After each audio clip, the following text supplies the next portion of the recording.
Okay, my computer says 10 a.m., so we'll go ahead and get started. Thank you, everybody, for joining us this morning. My name is Noah Newman, Technology Editor of A Strip-Till Farmer, and we want to welcome you to this digital demonstration, Improving Your Bottom Line and Phosphorus Uptake with RhizoSorb Fertilizer, hosted by Phosphollutions. So our presenters today, you'll see them on the side of your screen there. We have Craig Dick, VP of Sales and Marketing at Phosphollutions, and Brian Renicky, Director of Agronomy. Craig is known for being on the cutting edge of crop nutrition and soil health, while Brian has over 30 years of experience in soil fertility and plant nutrition to support the innovation of sustainable fertilizers. And before we get started, I want to let you know we will have a live Q&A session after the presentation. So if you have any questions that pop up during the digital demonstration, scroll to the bottom of your screen. You'll see the Q&A icon down there. Click that. You can type your questions in, and we'll see them on our screen, and we'll get them relayed to our panel here. All right, so without further ado, Craig and Brian, I'll hand it over to you. Take it away. Yeah, thank you, and welcome to the webinar, everyone. We're excited to show you an exciting new phosphate efficiency product that will help you reduce the volume of phosphate fertilizer in your strip-till blends, reducing your cost per acre while maintaining or even increasing your yields.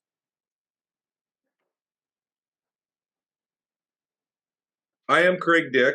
I have over 20 years of experience in crop nutrition. I grew up on a farm in southeast Nebraska, and I live outside of Lincoln, Nebraska. My partner today, Brian Reinecke, he is located in northeast South Dakota. He's a certified crop advisor, a certified professional crop advisor, an agricultural pest control advisor. He has over 35 years of experience working in agriculture, growing up on his family farm, which he also has experience operating farm. He also has worked for many well-known companies like Helena, Actagro, and others. Agriculture is Brian's passion. A farmer at heart, he enjoys learning about and implementing new ideas that have an impact on farming and moving agriculture into the future. And at Phosphollutions, we believe that phosphorus fertilizer must be more efficient and more cost-effective. Since 2016, it's been our mission to make phosphorus fertilizer more sustainable and environmentally beneficial without sacrificing agronomic performance or farm economics.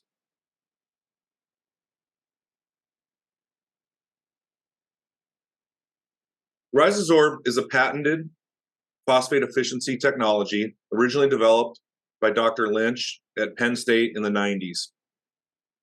Our founder and CEO, Hunter Swisher, licensed the technology from the University of Penn State as an undergraduate.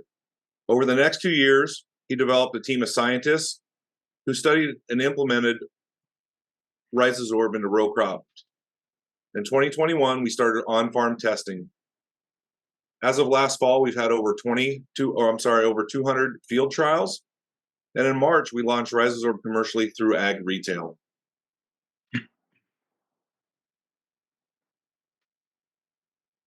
So why do we focus on phosphate fertilizer and not other nutrients? Well, phosphate has a big efficiency problem. Only 10 to 30% of your conventional phosphate fertilizer is taken up by the crop in the year of application. Much of that phosphate can end up in water as runoff. And there's also a very big greenhouse gas footprint from conventional phosphate manufacturing.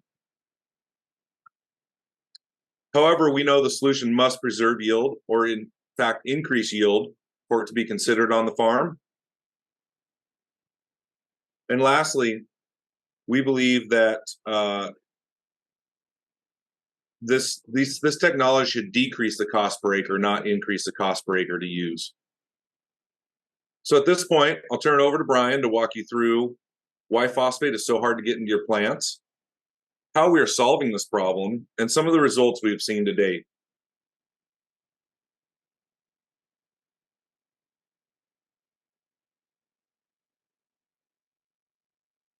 You're on.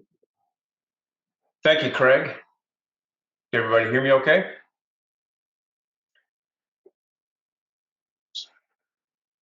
So as we start talking about the agronomic challenges that we're faced with conventional fertilizer sources, all these materials, as Craig mentioned, react very, very quickly into soil with upwards of 90% of what we are actually applying to the soil and the crops get tied up in organic matter, binding to soil particles, as well as reactions with calcium, iron, and aluminum, just to name a few.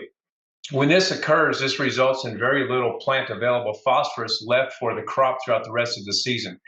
And when we take a look at phosphorus as a nutrient and an element, it is either going to be mineralized or immobilized in soil solution. And once that phosphorus is fixed to the soil, it's not very easily made plant available from that point forward. There are ways to do it, but it takes a tremendous amount of time for tied up phosphorus to become made available for the plants to use. Phosphorus has to be dissolved in soil solution for efficient plant uptake. And in this active pool to soluble pool of phosphate availability, only 2%, as studies have indicated, of this phosphate is dissolved in soil solution for nutrient uptake over the course of a crop's growing season, growing cycle. When we take a look at phosphorus, it's highly dependent on several factors. First off being its overall availability as being very, very dependent on the soil's ability to replenish that soil solution phosphate as orthophosphate in order for the crop to remove it.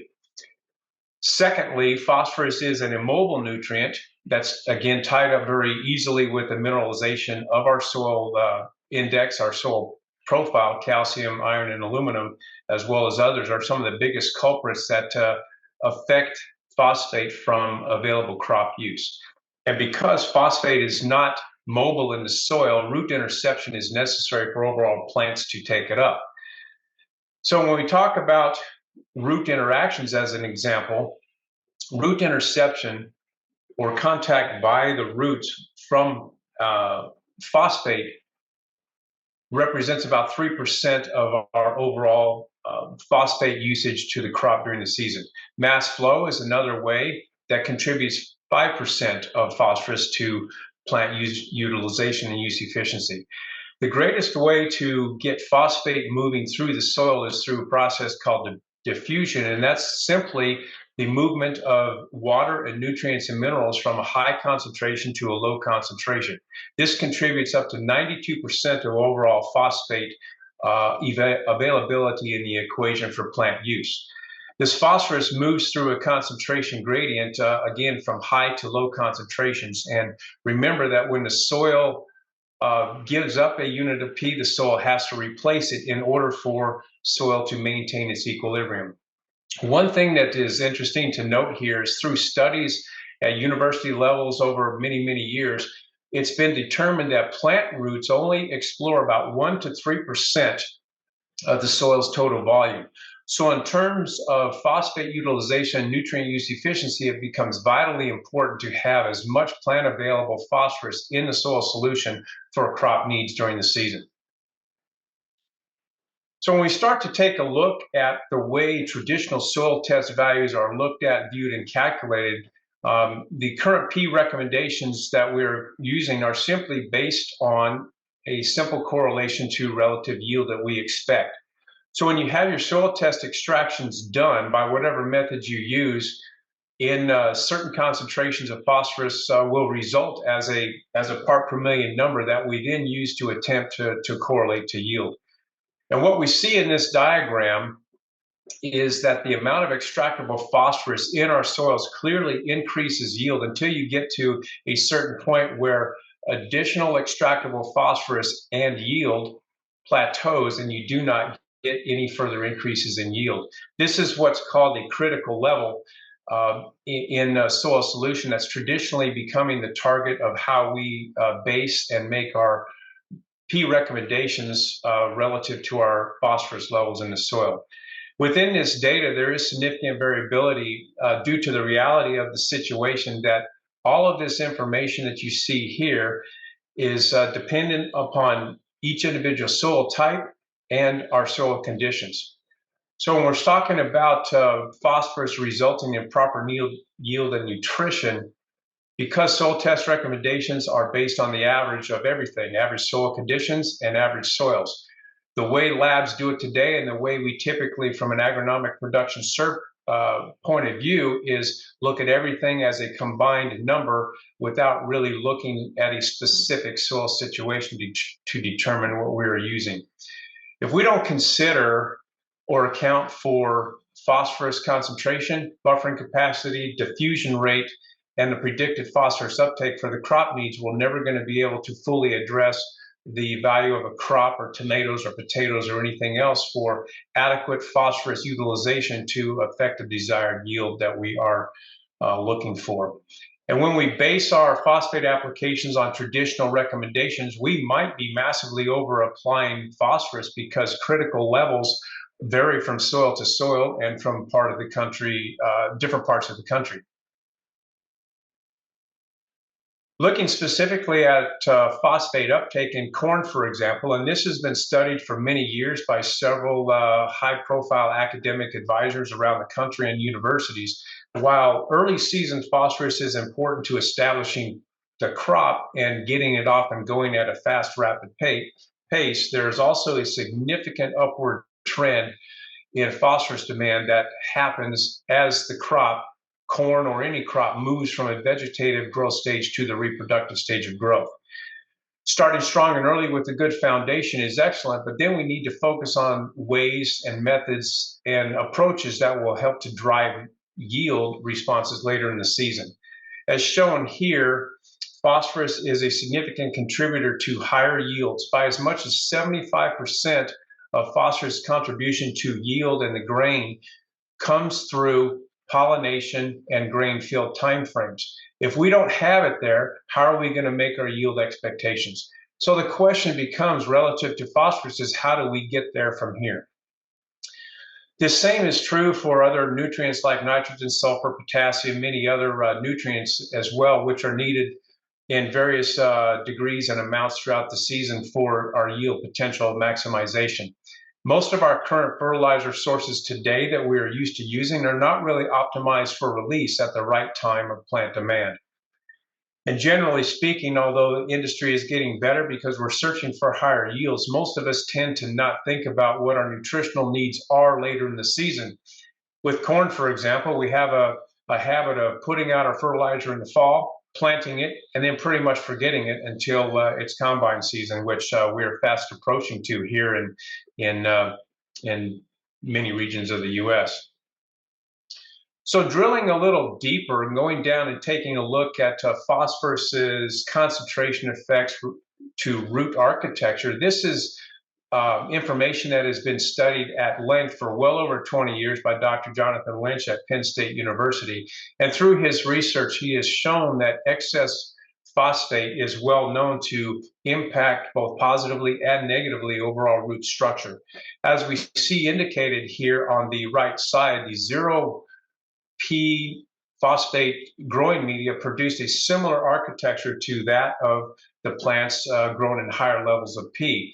And when we tend to do this, this is what happens in our soil situations. As we apply more phosphorus, roots tend to get lazy, they branch out less, and in very dry conditions like many of us are experiencing throughout the country here this year, poor growing lazy roots will tend to lead us towards poor, less than desirable yields for our expectations. So it becomes imperative that we, for high yielding and high quality crops, get the right rate of phosphate applied so that we stop over applying as a main strategy to overcoming phosphate inefficiencies that have been described already. RhizoSorb technology, as we'll talk about, is based on this research work that Dr. Lynch has done over at Penn State. So some of the negative impacts that we experience in excess phosphate use is reduced root growth. Excessive soil phosphorus reduces that plant's ability to take up the required nutrients, things like our micronutrient complex, zinc, iron, manganese, copper, some of the other heavy metals that are vitally important to overall crop development. Too high of phosphate levels will impede or significantly impact the rate of mineralization and adsorption from nutrients like iron and zinc. Most plants and crops tend to have frequent iron and manganese and zinc deficiencies, and which can be caused by excessive phosphorus. So when we take a look at soils with extractable P levels in the 150 to 200 parts per million ranges out there in the country, and there are some that do that, generally due to excessive manure applications, probably are going to have problems or issues with micronutrient availability due to excess phosphorus for the next 3 to 5 years or even longer. So it's important to consider phosphorus relative to micronutrients on the basis of developing and understanding the ratios and the relationships that occur between phosphorus and micronutrients like zinc, iron, manganese, for example. So some of the ways that we have overcome this in production agriculture is we've gone to foliar applications of things like iron and zinc, which work well, but it's a timing issue. And a lot of us tend to apply foliar nutrients when we're going through the field doing other crop protection passes, which is not generally the most desirable rate to use foliar nutritional materials. So we need to consider that and the overall impact of what phosphorus does, excessive phosphate use. So some of the common misconceptions that we experience with fall dry phosphorus sources is that it's going to be quote unquote stored and released for the next season. In truth, actually, a very small amount of that phosphorus that we apply is going to be available for this current crop season. And due to the inefficiencies through research that's been done, I talked about as much as 70 to 90% of our phosphorus applications are going to become unavailable due to varying variabilities and issues happening within our soils. And that means, if you talk about it the other way, the efficiency factors that we're really talking about with standard conventional MAP and DAP for this conversation are about 10 to 30%. So put that in perspective from a financial aspect of things, what we're applying and spending, the extraction opportunity in our soil solutions with conventional phosphate, and the potential environmental impacts from continued overuse. Some of the current soil testing framework analysis and recommendations that we are using today often lead us to over applications of phosphorus. So our solution that we have been studying now for well over 20 to almost 30 years is mechanisms to apply and supply the crop with phosphorus that it needs when it physiologically needs it, and then stores it when the plant doesn't need it, giving plants proper phosphorus when necessary. So RhizoSorb technology has been developed and studied now for going on 30 years and is just now making it to commercial agricultural production systems, is the next generation of proven science for nutrient use efficiency, or NUE, for phosphate fertilizer materials. It is embedded directly into the production of conventional MAP or DAP during the production process. RhizoSorb also mimics the natural soil's chemistry to store and release nutrients, and does so based on that chemical gradient rather than environmental conditions, allowing for the release during and throughout the entire growing season. Again, remember, when the crop roots take up a unit of P, the soil replaces it in order to maintain that equilibrium. We've proven through extensive research and testing over many years of trials in multiple sites in small plots, full-scale farm fields, that RhizoSorb brings a significant increase and positive impact to the efficiency of what we are already doing with fertilizers, specifically to phosphate. When we look at and consider RhizoSorb as the future of phosphorus, this addresses several areas that are important to us as growers, the crop production system, as well as the environment. First of all, RhizoSorb is the only patented fertilizer that is embedded directly on a phosphorus granule during production process, and through the research has been proven to improve nutrient use efficiency while still maintaining yield with 50% less applied P2O5. This is the first in the industry.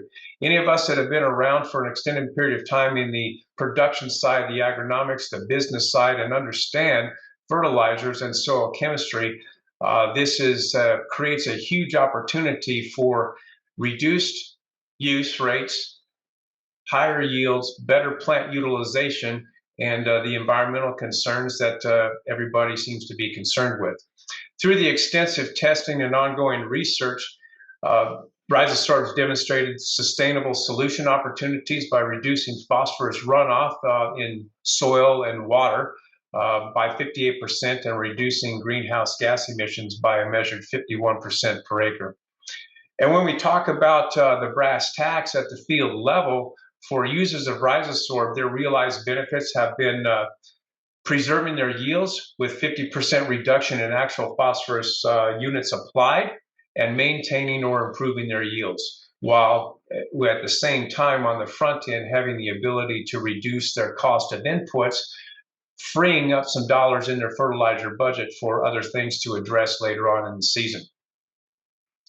So as a material, RhizoSorb is a dry granular material at an analysis of 839.0 derived from MAP containing the RhizoSorb technology directly embedded onto the granules.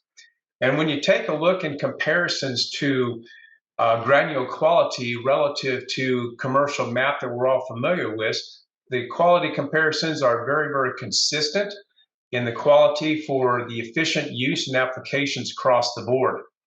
One excellent thing to notate here down on the lower regions of the screen is that the salt index of RhizoSorb is significantly lower than MAP by about 38%. This is important to point out because all the fertilizers that we use in crop production, no matter what crop we grow, are salt-based. Phosphollutions has developed RhizoSorb technology as the product that is going to take us into the future for more efficient use, that we can apply lower rates, and therefore, through a lower salt index, be applying less salt to the soil for the potential negative impacts that can also translate into negative salt toxicity concerns in the crops that we're growing, as well as providing some additional environmental benefits through the reduced salt index of RhizoSorb. So shifting a little bit to a little more of the science, anionic exchange capacity, and I'll just call it AEC for short because anionic can be a tongue twister. So most of the time in science and production, we talk about and are very familiar with cation exchange capacity, or CEC. Not much attention has been given up to this point to AEC. Anionic exchange capacity is opposite to CEC, yet it is equally important to the discussion of nutrient exchange and nutrient availability, as well as determining the overall quality of our soils. Soil pH is also a key determining factor in anionic absorption rates. According to the University of Hawaii, AEC is dependent upon the pH of the soil and increases as the pH of the soil decreases. This is an area of continued scientific and academic research, as well as what we are doing in our research here at Phosphollutions to further understand the similarities and the differences between cation exchange capacity and AEC. And at the bottom of the screen here, most of us should be familiar with a negative charged nutrient compared to a positive charged nutrient. And some of that list include phosphorus, which is a negatively charged ion with a strong binding capacity to things like calcium, iron, and aluminum. Chloride, sulfur, nitrogen, boron, and molybdenum are all negatively charged ions that have extreme importance in overall crop use efficiency for desired yield impacts in our crop production. So we've talked a little bit about the adsorption and how RhizoSorb has been developed, and the adsorption of phosphate, meaning to cover, not to go through. Adsorption versus absorption occurs on the RhizoSorb during the manufacturing process with phosphate.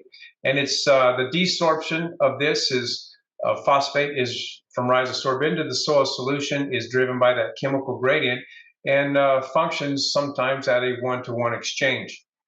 Some of the forces of adsorption for the RhizoSorb is electrostatic attraction, which contributes a net positive charge of the RhizoSorb to the net negative charge of phosphorus molecules and the phosphorus ion in order to keep it in a more stable solution and less resistant to, or more resistant rather, to actions of calcium, iron, and aluminum.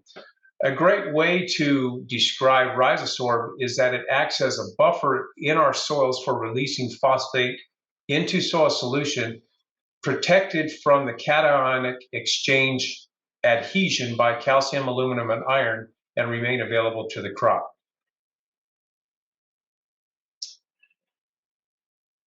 This test on the screen here shows how different inclusion rates of RhizoSorb controls the water-soluble release of phosphate in MAP fertilizer. The RhizoSorb content across the x-axis, measured against the total percentage of phosphate in soil solution, shows that by increasing the rate of RhizoSorb, we are able to reduce how quickly the MAP will solubilize and reduce its tie-up or interactions with the soil. 70 to 90%, as we've talked about, of our applied conventional MAP fertilizer reacts very, very quickly with soil constituents. And as the concentration of RhizoSorb increases, this provides a greater amount of phosphorus remaining soluble in our soil and available for crop use through diffusion and that chemical gradient.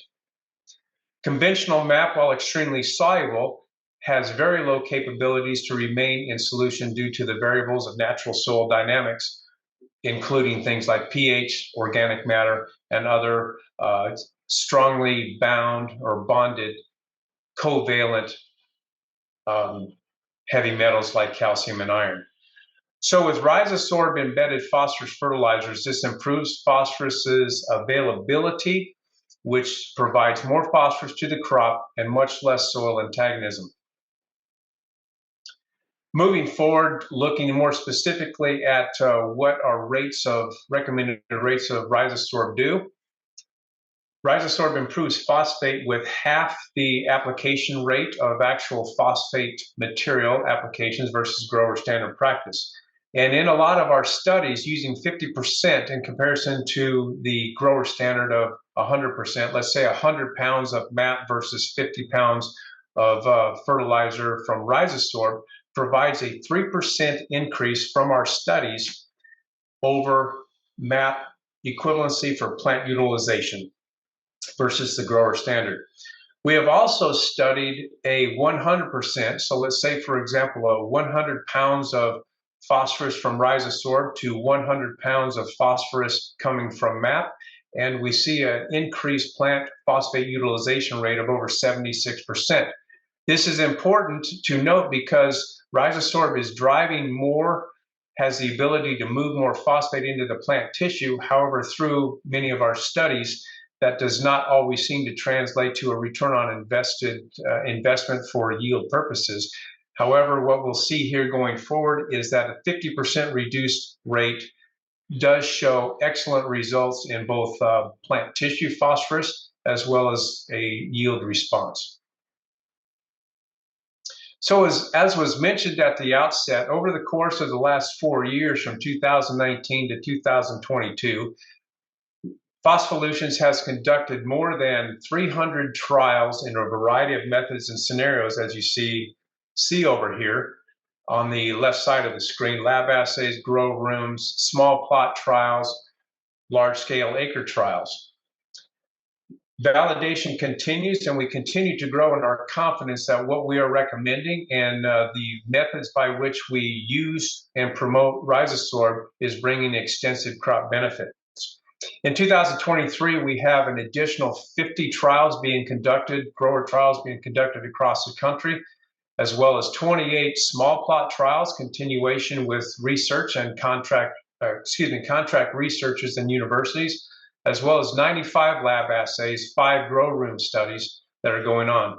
So over the course, by the time we get to the end of 2023, and combining what we've done since 2019, Phospholutions will have an excellent database of information that include over 550 trials that have been done over the last 5 years to validate what we're talking about, and feel confident that when we come to the market, to your farm, to talk to you about your phosphate usage, your goals and objectives, that RhizoSorb can be a strong, valid opportunity for your use in your next crop year.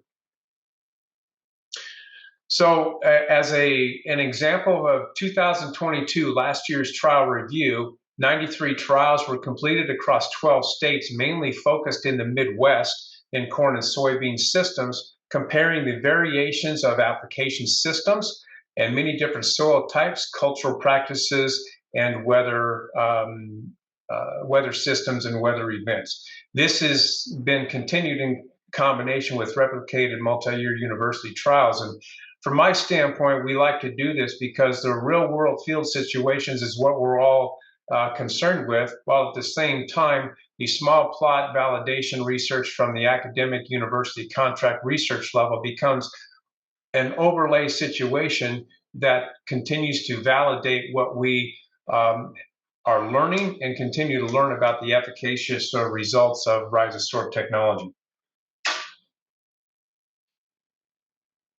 So looking at preserving yield using 50% less, continues to provide many benefits that we've outlined here today: lowering application, reducing cost per acre, and improved efficiency over soil applied P.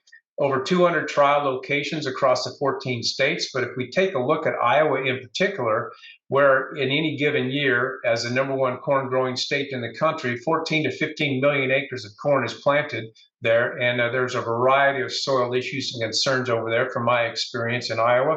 92% success rate has been realized utilizing RhizoSorb at 50% less phosphate compared to grower standard over 31 sites, contributing to 3.6 bushels per acre advantage. Looking at the right side, when we take a look at collectively the corn yield in 2021 and 22, respectively, a 5 bushel yield advantage compared to a 3 bushel yield advantage in last year's average results across all trials that were done. Looking at soybeans in 2021, there was a 5 bushel advantage, and comparing that to last year in 2022 with the 1 bushel advantage. The thing to remember here is these results were achieved by the utilization of RhizoSorb embedded phosphorus materials at 1/2 the rate of phosphate that any of us would use as a standard application using MAP or DAP.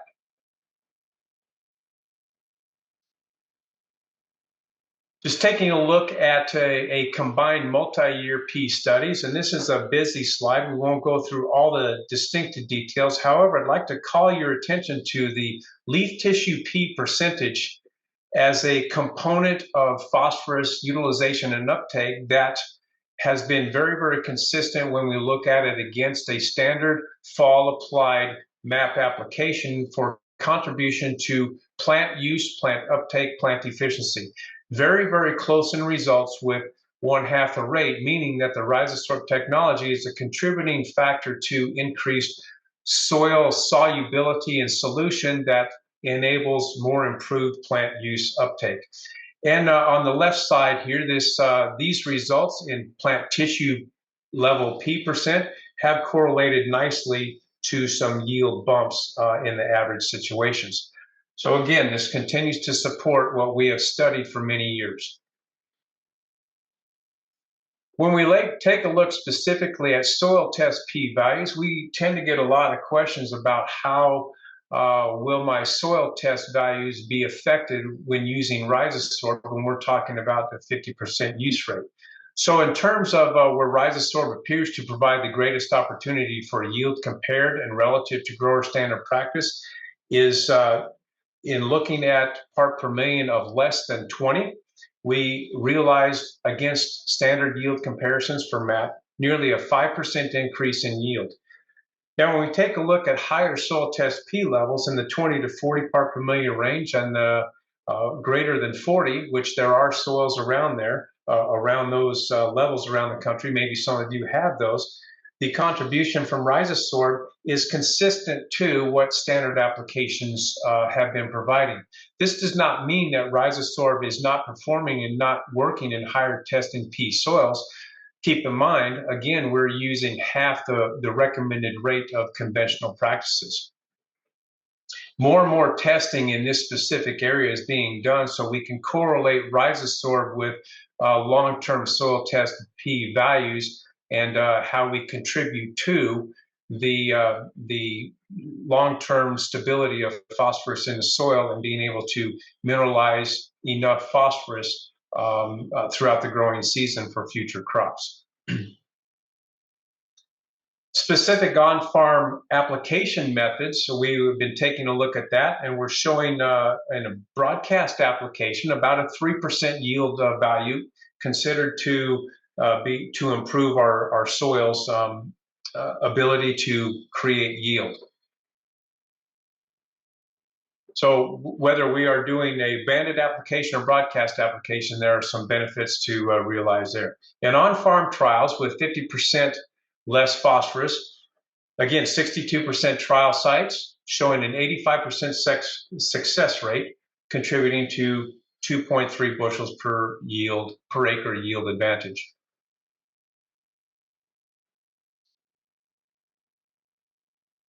In the on-farm trials, this picture was taken here about 1 year ago in southern Indiana, when we're taking a look at grower standard 100% P applications relative to RhizoSorb at 50%, the overall plant health, plant utilization of phosphorus is better in the RhizoSorb treatment, showing a slightly improved average soil tissue P level, while a small yield impact. When we're driving down the road and when we're looking at corn this time of the season, when it's beginning to dry down, which one would you like to see?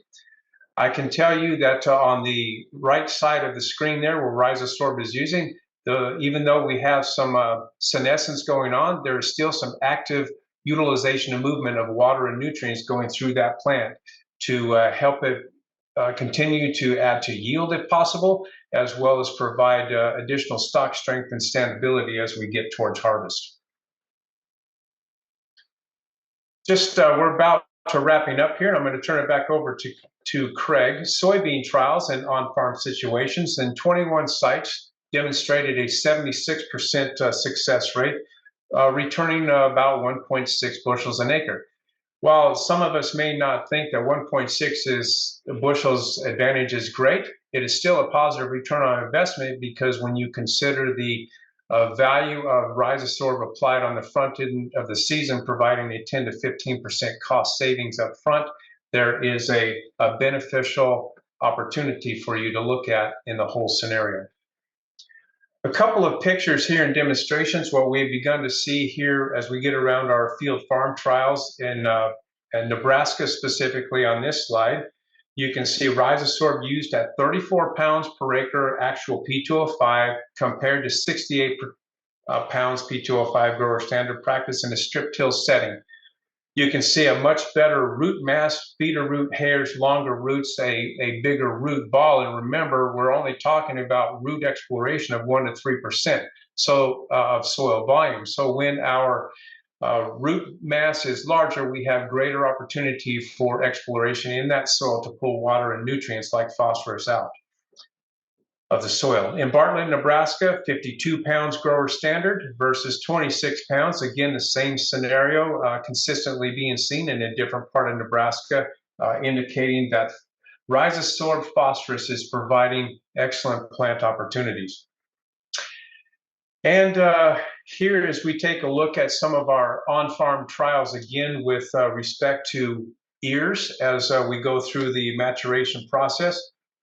Polk, Nebraska, Marion, Iowa, and LaPorte City, all varying degrees of cultural practices, difference, weather patterns, and soil types, and so on. 100 pounds of phosphorus used in Polk City versus 50 pounds.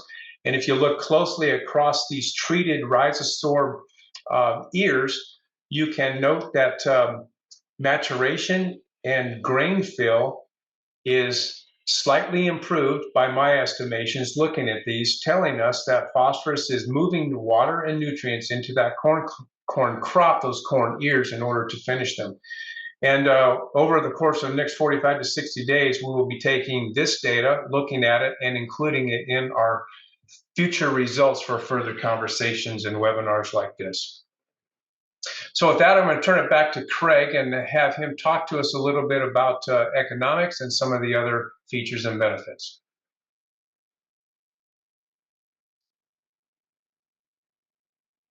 You're on mute.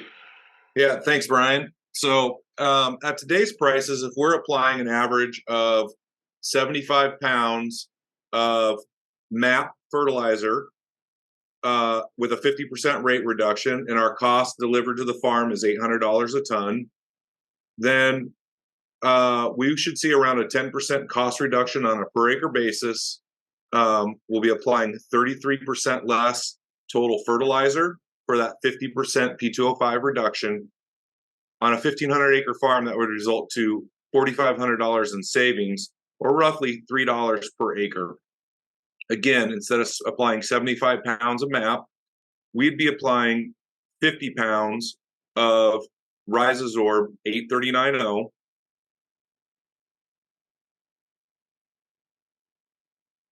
So that $3 an acre savings plus an average of 2.3 bushel increase that we typically see on corn at $5 corn today would be a net return of $14.50 an acre for an ROI.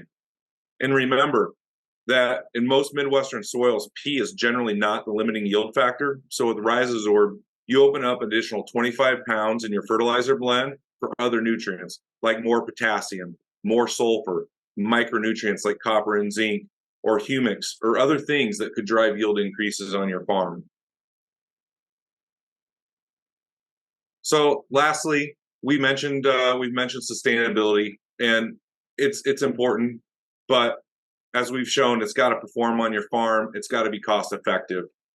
We are able to show both of those, as well as a sustainable impact of reducing runoff, reducing leaching in sandy soils up to 84%, decrease of C2 carbon emissions by 51%, and bigger, healthier plants that result in more carbon being deposited in our soil.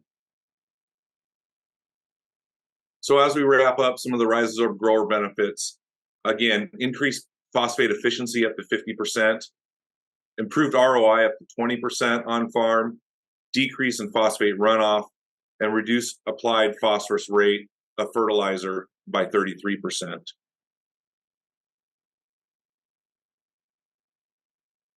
Product availability, we work with producer partnerships to manufacture RhizoSorb domestically and abroad.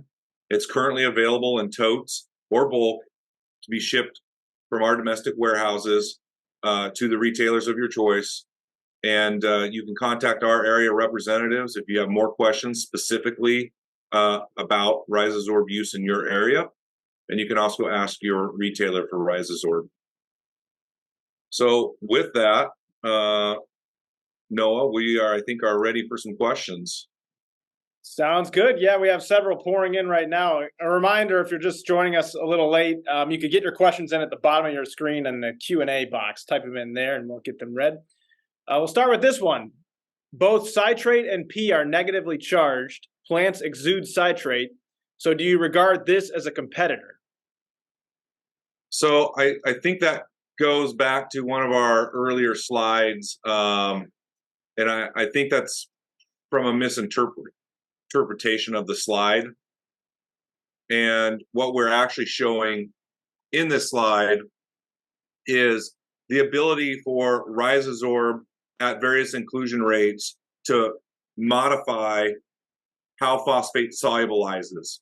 And so if you look at a product like MAP, which is almost 100% water soluble, by incorporating RhizoSorb into it, it actually acts like a citrate soluble fertilizer, meaning that as the plant is growing and reducing root exudates, pulling phosphate out of the soil solution, RhizoSorb will then release phosphate into the soil solution. And so by modifying how soluble the phosphate fertilizer is, we reduce soil tie-up with calcium, magnesium, and iron. All right, next question. They want to know, has this been compared to other phosphorus coatings or just against straight MAP? In our trials, we've compared phosphate or RhizoSorb to MAP and DAP. Going forward, we will be comparing it to other phosphate use efficiency products, and also maybe in combination with other products, so that we can give you guys a better idea of how to improve your fertilizer program. Have there been long-term trials, 3 to 5 years, showing 50% reduction in application? Would be great to see results after some years too, they say. Yeah, actually, Brian went through that. So this is one of our multi-year trials. This is replicated small plot, and so this is probably one of our best trials to show long-term efficacy of the product. However, we do have a number of field trials that are in their third year, and contact your area rep, and we'd be happy to go through those local trials more specifically with you. Someone wants to know, do you have any experience with the RhizoSorb efficacy on tropical soils, or what's the recommendation for that, if so? Yeah, I personally don't. I know we have trials all over the world, including South America, India, and other areas of the world. So I'll put my email at the end of the questions here, and you can shoot me an email, and we can get you some of that information. Gotcha. Someone wants to know, could you review how to get the product once again? You mentioned totes. How many pounds in a tote? Repeat the question. Sorry, Noah. Yeah, someone wants to know if you could just review how to get the product again, and they want to know, looks like Sure. how many pounds in a tote? Yeah, so product can be purchased through your local retailer. If your local retailer is not aware of the product or doesn't handle it, please contact one of our representatives to get your product. We can ship product in totes. They typically are a 2,000-pound tote. We also have product in bulk truckload. So again, product available to ship yet this fall. So if you're got to get your strips in here in the next 45 to 60 days, we can help you out with that. There you go. We have time for a few more questions if you want to get those in now. Someone wants to know, what is the filler used on MAP to lower the analysis? So I think the question is more around our RhizoSorb analysis. So there isn't, quote, a filler. RhizoSorb is actually an activated metal oxide blend that works as an anionic sponge. So it's ends up being negatively charged. It's an insoluble metal, and it simply attracts the phosphate to it and holds it electrostatically. And so that's why you see a lower analysis than 1152O. So we actually remove a little bit of the ammonia that's used in the MAP granulation process and replace it with RhizoSorb. That also contributes to the lower salt index. Otherwise, for all intents and purposes, it's exactly the same as 1152O. You would just use 33% less total fertilizer. All right, next question. Where are the GHGs coming from? Does RhizoSorb alter methanogen bacteria activities? So that question relates to our sustainability impact studies. The greenhouse gas emissions typically includes how much ammonia we reduce in the production process, also the reduced application rates. It currently excludes any additional reductions that would come from reducing eutrophication or reducing algae blooms. Our operations and R&D team are currently conducting a life cycle analysis of the product, and by the end of the year, we hope to be able to bring you the numbers of reducing eutrophication. We think that carbon number could be quite a bit higher. Next question, they want to know if you could talk a little bit more about how salt index is calculated. I don't know if I know that from what we do. Our R&D team calculates that. Brian, I don't know if you have any insight on that. No, we can get you that number, Noah, but yeah, that's not that's something our science team does. Gotcha. Well, that's all the questions I see right now in the box that have been answered. If anyone wants to get a couple more in at the buzzer here, you have a chance. But otherwise, I want to let you know that we did record the entire session, and we actually will post it on strip-tillfarmer.com within a couple days. So if you want to go back and rewatch certain slides or share it with someone you work with or friends, family, you'll be able to do that on strip-tillfarmer.com. We'll also post the replay on our No-Till Farmer YouTube page, and we'll also email it out, a link, once it gets posted, to everyone who's registered for the webinar. So you should be seeing that in your inbox within the next few days. Otherwise, yeah, I don't see any other questions. So, before we wrap things up, anything else you guys want to add? I'll just add a couple more ideas to think about.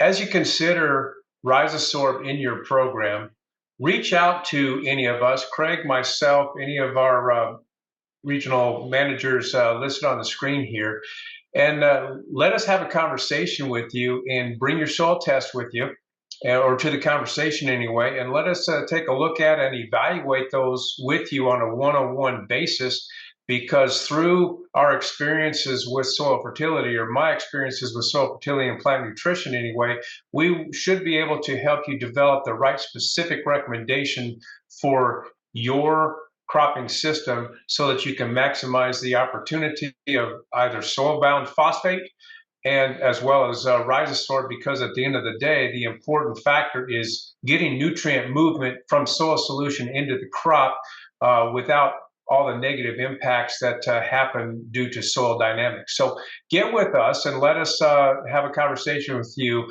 centered around your specific soil systems, and we can create that recommendation. All right. Well, we have a nice message from someone now. They said, thank you for the presentation and very informative, and they say it looks promising. So they wanted to thank you guys for that. Yeah, maybe one last comment.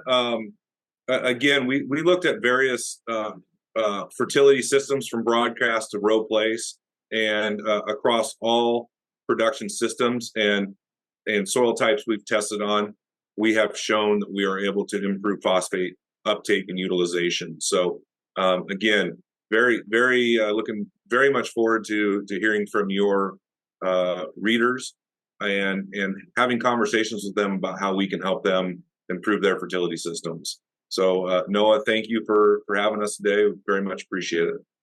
Yeah, this was a great presentation. Thank you guys very much for taking the time. And on behalf of Craig, Brian, and the entire team at Phospolutions, I want to thank you for tuning in this morning. Again, the replay will be available online, strip-tillfarmer.com, No-Till Farmer YouTube page here within the coming days. And yeah, thank you so much for tuning in. On behalf of Phospolutions and Strip-Till Farmer, we hope you have a great day.